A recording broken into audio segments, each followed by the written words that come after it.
नमस्कार, मी मनीषाज रेसिपीमध्ये आज आपण पाहणार आहोत पुडाची करंजीची रेसिपी। पहा, लेयर्स किती छान पडलेले आहेत। भरपूर लेयर्स असलेली आणि अतिशय क्रिस्पी अशी पुडाच्या करंजीची आपण रेसिपी पाहणार आहोत। चला तर सुरू करूया। इथे मी 2 कप मैदा घेतलेला आहे। मैदा चाळून घेतलेला आहे। 2 कप मैद्यासाठी 2 टेबलस्पून मी इथं बारीक रवा घेतलेला आहे। रवा नाही घातला तरी चालेल, पण रव्यामुळे करंजी अतिशय क्रिस्पी होते। थोडंसं चवीपुरतं मीठ आणि 2 टेबलस्पून भरून कडकडीत तेलाचं मोहन मी इथं घातलेलं आहे। मोहन चांगलं पिठाला चोळून घ्यायचं आहे।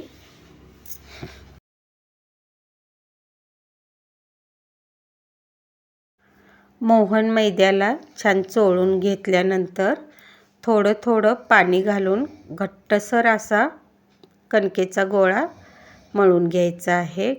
कणिक घट्टच मळायची आहे आणि याच्यावर ओलसर कापड झाकून 10 मिनिटासाठी रेस्टला ठेवून द्यायचं आहे।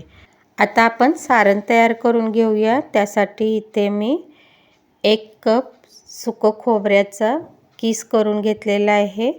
तो छान 2 मिनिटांसाठी परतून घेऊया। खोबरं छान परतून झाल्यानंतर इथे मी 1 टेबलस्पून बारीक रवा घातलेला आहे।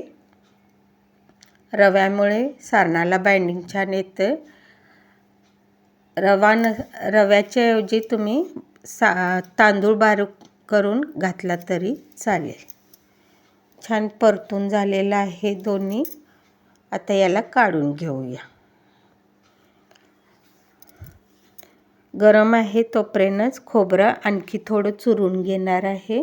आता यामध्ये इथे मी भाजलेले तीळ आणि खसखस यांची पूड करून घेतलेली आहे। ती 1 टेबलस्पून घातलेली आहे।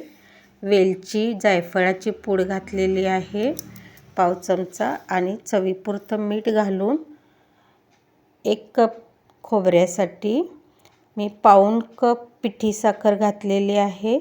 1 टेबलस्पून चारोळे घातलेले आहेत। आता याला छान मिक्स करून घेऊया। आपलं सारण तयार आहे।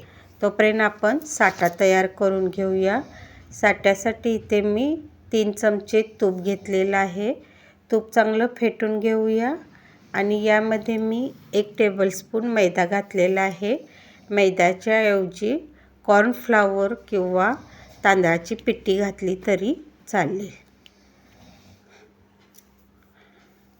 छानपैकी साठा फेटून घेतल्यानंतर याला बाजूला ठेवून घेऊया आणि आता आपली कणिक छान भिजलेली आहे। याला पुन्हा एकदा छानपैकी मळून घेऊया। याला छान परत एकदा मळून घेऊया। पहा, भिजल्यानंतर कणिक जर थोडी मऊ झालेली आहे। आता मोठ्या लिंबा एवढे याचे गोळे तयार करून घेऊया। मी इथे 5 गोळे तयार केलेले आहेत। बाकीची कणिक पुन्हा झाकून ठेवूया। आता यातील 1 गोळा घेऊन थोडी पिठी लावून एकदम पातळ अशी पारी लाटून घ्यायची आहे। जितकी पातळ लाटता येईल तितकी पातळ पारी लाटून घ्यायची आहे। जितकी कणिक आपण घट्ट भिजवू तितकं पारी पातळ लाटता येते। आता याला बाजूला ठेवून बाकीच्या पाऱ्याही अशाच लाटून घेऊया। आता या पारीला मी जो साठा तयार केलेला आहे तो लावून घेणार आहे। साठा सगळीकडे एकसारखा लागेल असा लावून घ्यायचा आहे। अगदी कडेपर्यंत साठा छान लावून घ्यायचा आहे। पहा, मी एकसारखा साठा लावून घेतलेला आहे। थोडासा मैदा याच्यावर आता भुरभुरून घेऊया आणि दुसरी पारी याच्यावर ठेवून त्यालाही छान साठा लावून घ्यायचा आहे। छान साठा लावून झालेला आहे. आता याच्यावर थोडीशी पिठी भुरभुरून घेऊया आणि दुसरी पारी ठेवून याच्यावरही एकसारखा अगदी छान साठा लावून घ्यायचा आहे.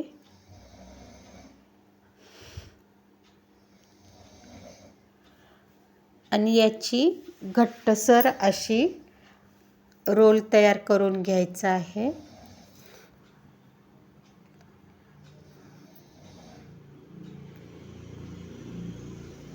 अशा प्रकारे मी एकमेकावर 3 पाऱ्या ठेवून घट्टसर असा रोल तयार करून घेतलेला आहे. आता याचे गोळे तयार करून घेऊया.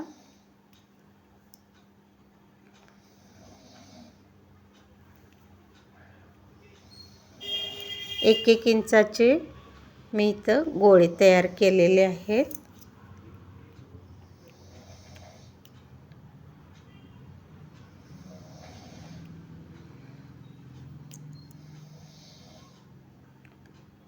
आता याला पहा, आत्ताच किती छान लेयर्स दिसत आहेत.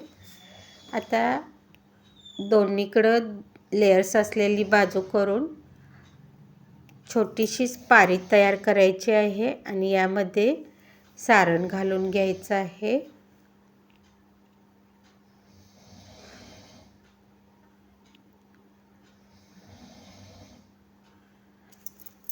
आणि कडा जास्ती प्रेस न करता सारण घातलेल्या बाजूपासून पाणी लावून छान प्रेस करून घ्यायचं आहे.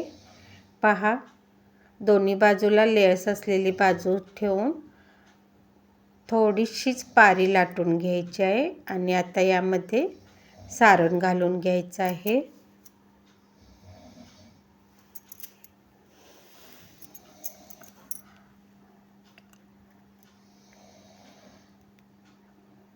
छानपैकी मिटवून घ्यायचं आहे. अशा प्रकारे सगळ्या करंज्या मी करून घेणार आहे आणि मीडियम फ्लेमवर थोडंसं तेल तापल्यानंतर याला छानपैकी गुलाबी रंगावर तळून घ्यायचं आहे. पहा, लेयर्स किती छान सुटलेले आहेत. अतिशय खुसखुशीत अशी करंजी होते. अशा प्रकारे सगळ्या पुडाच्या करंज्या मी इथे तळून घेणार आहेत. भरपूर लेयर्स सुटतात आणि अतिशय खुसखुशीत अशी ही करंजी होते. अशाच छान छान रेसिपींसाठी मनीषाज रेसिपी चॅनलला लाईक करा, शेअर करा, सबस्क्राईब करा. शेजारील बेल आयकॉन प्रेस करून ऑल ऑप्शन सेट करा, म्हणजे माझे नवनवीन रेसिपींचे नोटिफिकेशन तुम्हाला मिळेल. पहा, अतिशय लेयर्स सुटतात आणि करंजी तर एकदम क्रिस्पी होते. धन्यवाद.